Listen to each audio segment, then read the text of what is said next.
and that worked. So when my leadership ideas are to say is to you that I took the word leader, just because I thought you'd be easier to remember. So the first thing I did is when I became a head coach, listen. I listened to what my players had to say. I listened to my assistant coaches, and I know you've all heard this before, but we have 2 ears and 1 mouth, so you should listen twice as much as you speak. It's really good to hear the hearts of the people that you are going to lead. Now, ultimately, you have to lead them, but if you're leading them and you have no idea what their heartbeat is, how do you lead them if you're not listening to them? So like right now, I'm meeting with all my players. I love it. They take precedent and everything. I mean, we can do emails, well, emails is old-fashioned. I could do Facebook to recruits. I was so reluctant last year to get a Facebook account. Wow, they don't even do emails. If I didn't have Facebook, I couldn't communicate with recruits. It's insane. And you know what? Next year, Facebook will be out. There's going to be something else I'm going to have to learn. But if a player comes to my office, doesn't matter, everything else drops. I want to know their heartbeat. I want to talk to them. I want to know my good ticks because this is what I'm telling them. I'm that coach that's going to be on you in 2 weeks. We start practice October 3rd, so we're earlier than the guys. I'm going to be that coach that's demanding you, so we have to build this trust. But how else am I going to build the trust unless I can listen to them? So that's the first thing. Listen twice as much as you speak. The second thing is be an example. You cannot tell your players to do things that you're not willing to do yourself. I clean the kitchen in our pantry at times. I've asked Q to do it. I've asked our GAs to look after it. But when I see dirty dishes, I'll clean them. If I'm asking our office to be cleaned and to be presentable, I'm not above doing that stuff. I'm not above picking something up from the store that we need. When we go on trips, even though we have great managers, they're all about grabbing my bags. I want them to know I can grab my own bag. I love that they do that for me, but I'm never going to be so up here that I need this stuff done for me. I can lead and be their leader, but at the same time, be who I am and to myself, and I want them to see it. And also, on a more serious note, by example, believe what you do not say. A couple years ago, and I know Danny knows about this, Q, other people, but we had the opportunity to go. We were right on the bubble for the NCAA tournament, and I had players break the rules and go out and drink. Now, their behavior was such that it was just over the top behavior, and it came to my attention. Nobody else knew. Public didn't know, media didn't know, but it was brought to my attention, and I had a choice. The choice was pretend it's not there, beat the team that I knew we were better than and the team after, and just move on to NCAAs, or be a coach that says, you know what, this is what I said, you guys put the rules in place, but your behavior was really over the top. And I benched them, and we lost 2 games because of it. And we went to the NIT. And we ended up winning the NIT. We were very talented that year. But so what does that mean? And that was several years ago. That was a legacy decision. They know now. You know what? Terri means what she says. Those things are passed on. I try to tell people, when I made that decision, the heavens didn't open and the angels were singing. And I was like, la, and I felt so great. I got criticized. There are so many people that were like, you know what? No one knew about it. You could have hid this. You could have punished them in a different way. That's college kids. And for me, in my heart of hearts, I was like, no way. My team needed to know I meant what I said. I'm not a Puritan. I know they're going to drink sometimes. Sorry, I'm aware of college. I know I'm being recorded. But I'm not a Puritan. I know it's going to happen, but there's a way that you represent Marquette. And there's something you do. And so I had to be aware of that. So I don't put a ton of rules in place, but I want to act in a way. So even, I'll try to get off the drinking thing, but I'll go to a Brewers game, but honestly, I don't sit there with the beer.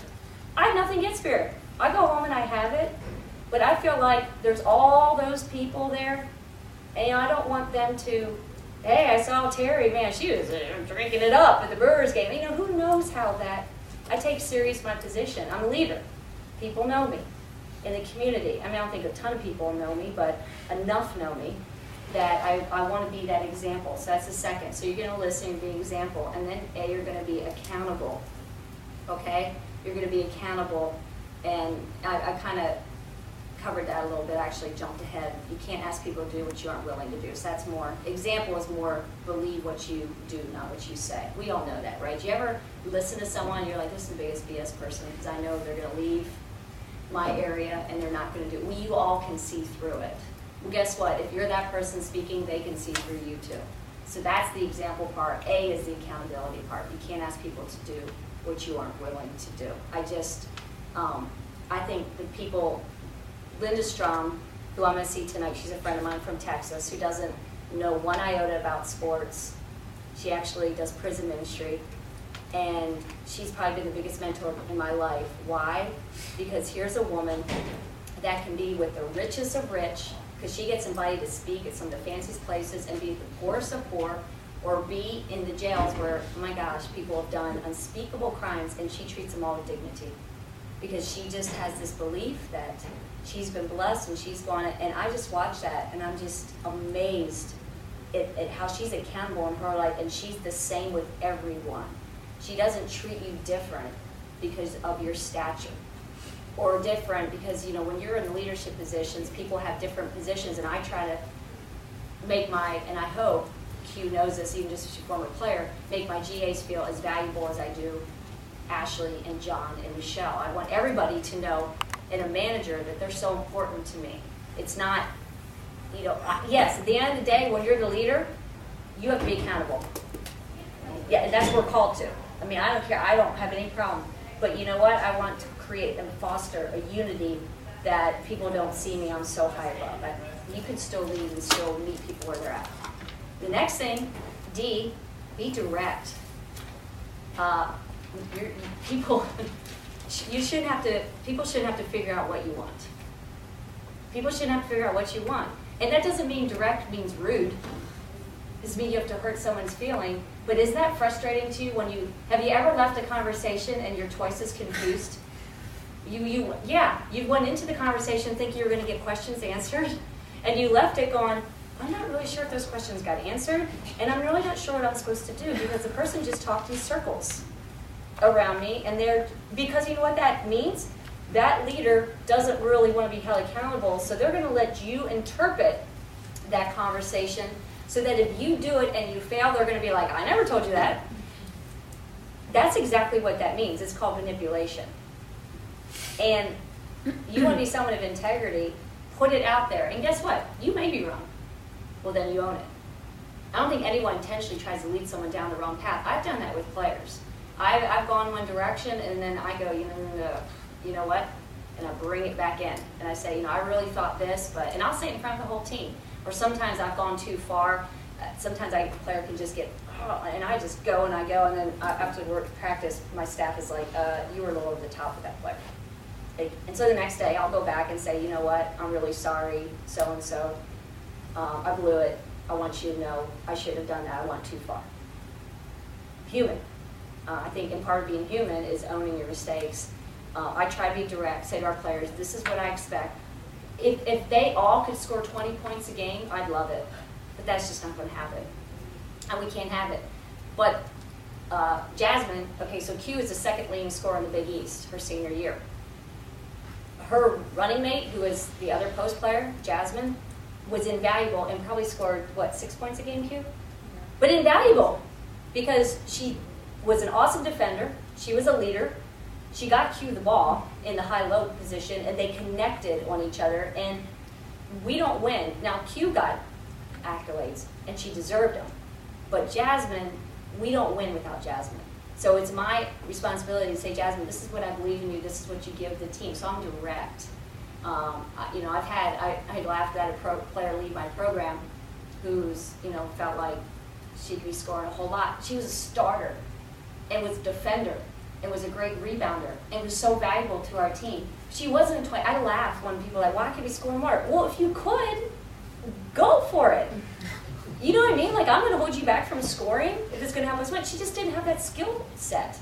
But she had a skill set of rebounding and defending. Well, she left our program to go to another program. Guess what? She's rebounding and defending. She hasn't scored 20 points yet. And you just look and you go like, why can't you? But I was direct with her, and she said, well, you're holding me back by being direct. I'm like, you're 39% shooting and you're a post player. Would you say that's not very good?